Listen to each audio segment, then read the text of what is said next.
Recording 1B.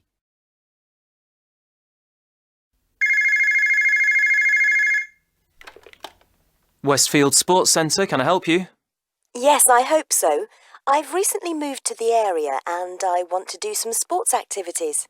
Well, we have excellent facilities, including a new gymnasium and several tennis courts. Our tennis team are always looking for new people. Oh, I was never any good at gymnastics, and I don't think I've got the time to put into learning tennis. No, I'm more interested in swimming, and I'd also like to take a few yoga classes if I can.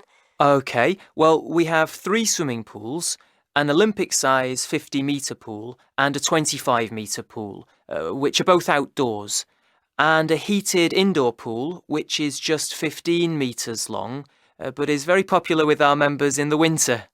I bet it is. Do members have to pay to use the pools? Well, members don't pay for the pools if they just want to swim laps on their own.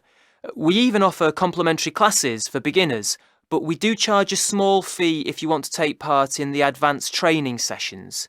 And there's also a fee for our water-based Keep Fit class. Right.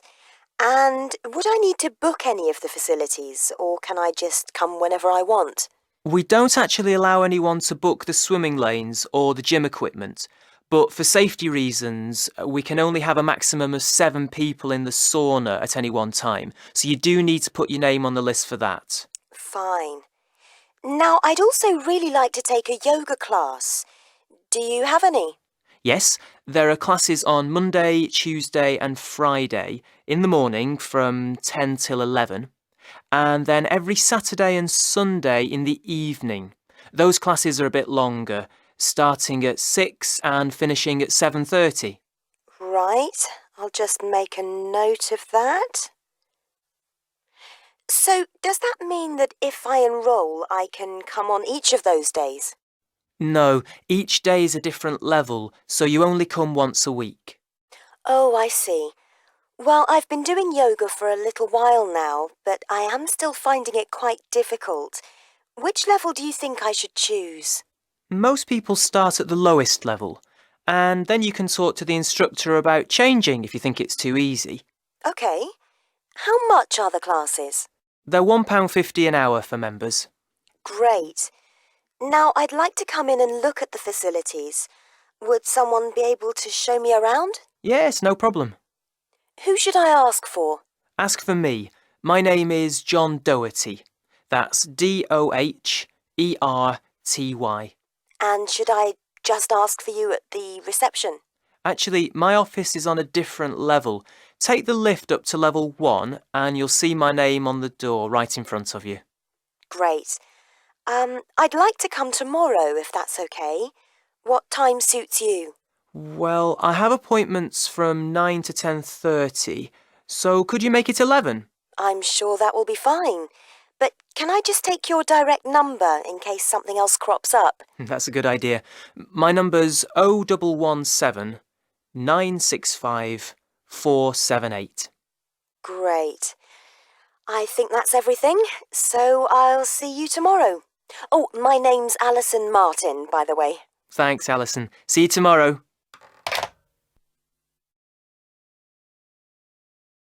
Unit 2, page 27. Listening. IELTS practice. Questions 1 to 5. You will hear an extract from a talk about the congestion charging scheme.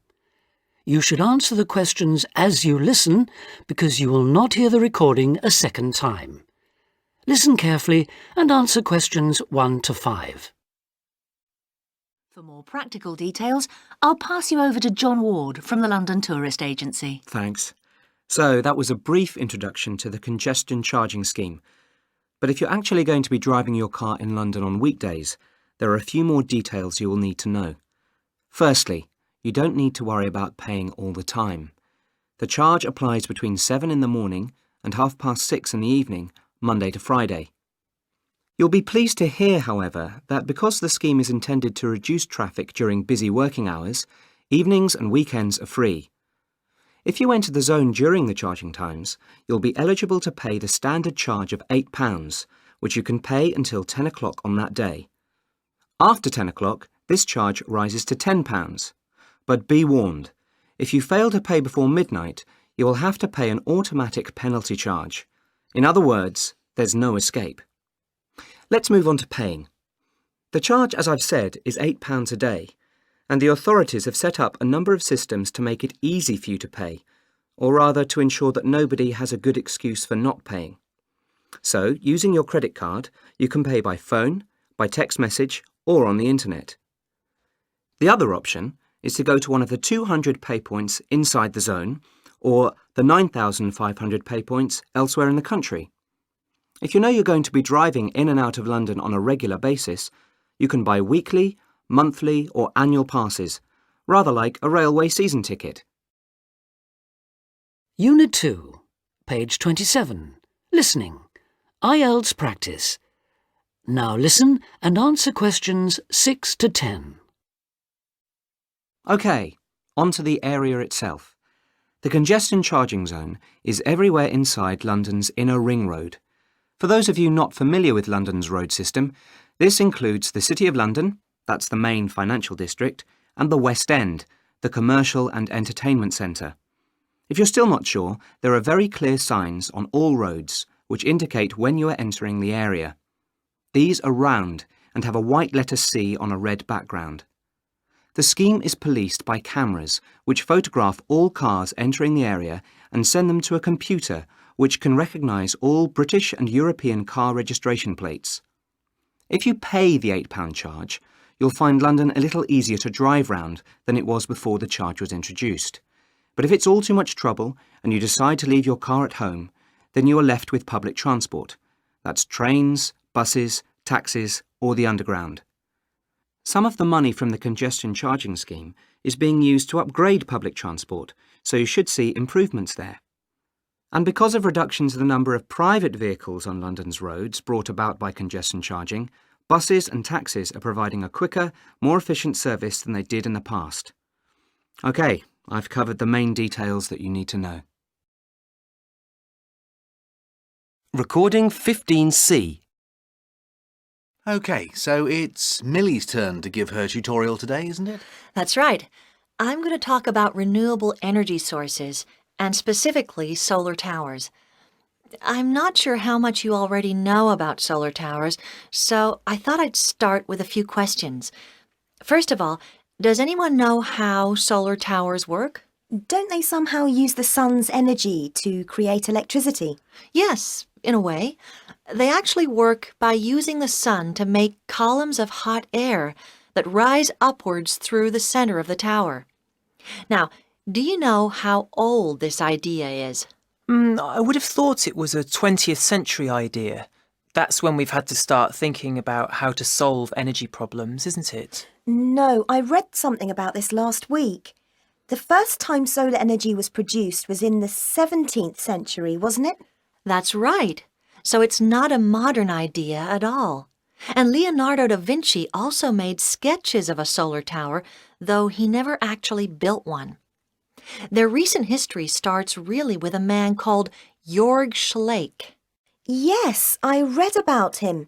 He's a professor from Germany, and he needed a country with plenty of sunshine and land for his research, so he chose Spain to build the first tower. Correct. Well, everyone seems to know something about these towers. Yes, but I still don't really understand how they work. Well, I've made a flowchart to help you. Firstly, you have to realize that they are very tall towers. They're constructed out of high-strength concrete, and they can be as high as 1,000 feet. There's one being built in Australia that's 1 kilometer high. Now, all around the base of the tower, they have a sunlight collector, which is basically a large sheet of plastic. It extends out for as much as 7 kilometers, and it is raised off the ground slightly so it heats up the air underneath it. So it acts like a greenhouse, then? That's exactly right. In fact, they plan to try and grow plants underneath it as well. So, what happens to the air? Well, the sunlight collector heats it to 65 degrees centigrade, That's on average 35 degrees greater than the outside temperature. And the laws of physics mean that this hot air rises up the chimney or the tower and drives the turbines at the top. As the turbines revolve, they generate electricity. In fact, they can generate 200 megawatts of power, or enough for 200,000 houses. Wow, that sounds impressive. But it can't all be good news. What are the disadvantages? I'll bet they're really expensive to operate. Well, no, not necessarily, because sunlight is free after all, so it's really only the initial outlay that is costly. After that, they're very efficient. But what about at night, when there is no sun? Well, they've managed to find a way to store the electricity produced during the day, so it's no problem at night, or even on cloudy days. So there are no drawbacks then? Ah, I didn't say that. One problem they do have is that a lot of the energy in the sunlight is lost from the collector in the form of heat, and then, of the remaining heat, a large proportion escapes from the top of the tower. But they are still worth the investment because, as I said, sunlight is free. Hang on, if these towers are so tall, how do they cope in high winds? Surely they become dangerous then? Yes, keeping them stable is another drawback. I believe they anchor the towers to the ground with wires to stabilize them so they're not dangerous, but it is an issue. You have certainly found an interesting topic today, so thanks, Millie. Perhaps we can have a look at your pictures now. Unit 4, page 51. Listening. IELTS practice. Questions 1 to 10. You will hear part of a lecture about trumpets. You should answer the questions as you listen because you will not hear the recording a second time. Listen carefully and answer questions 1 to 10. The trumpet is quite a remarkable instrument. Take the B-flat type, for instance, the kind of trumpet most people use today.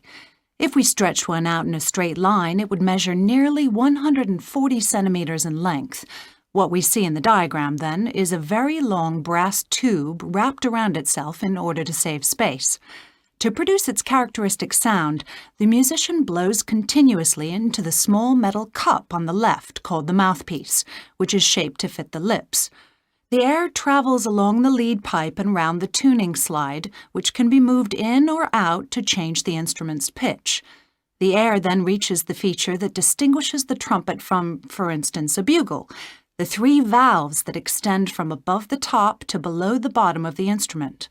Each valve can send the airflow one of 2 ways, either along the main pipe, the shortest route, or else into an extra length of tube, thus lowering the pitch of the sound being played. The musician does this by pressing one of the finger buttons at the top, diverting the air into the first tube if the first is pressed, into the second and shortest by using the second, or into the longest one, the third, by pressing number 3. The air then continues its way round the bend in the lead pipe and along to the end at the widest part of the body, known as the bell, which projects the powerful sound forwards. Incidentally, all this breath forced through the metal of the instrument does of course contain water vapor, and this will start to condense and form droplets after a certain amount of playing. The result is a gurgling sound from the trumpet, so to avoid this, there is a device on the tuning slide called the water key, which when pressed lets the water drip out.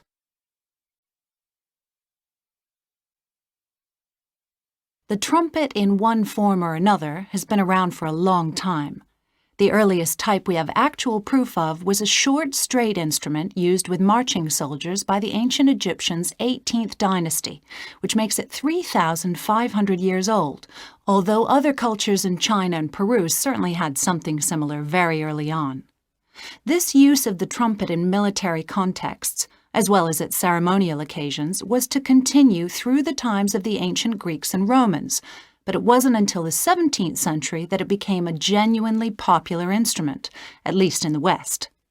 At the beginning of the 18th century, it was finally accepted as part of the typical orchestra, and the addition of valves in the 19th century, making it much more versatile, consolidated its position as a major orchestral instrument.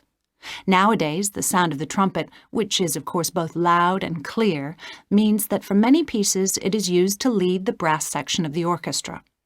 This sound and its versatility have helped extend its use to other forms of music, such as jazz and pop, but there is another very practical reason for its widespread popularity.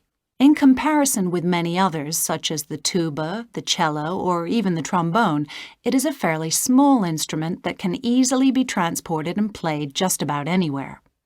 The downside of all this popularity, though, is that as everyone wants to be a trumpeter, it can be difficult for the young musician looking for work to find a vacancy.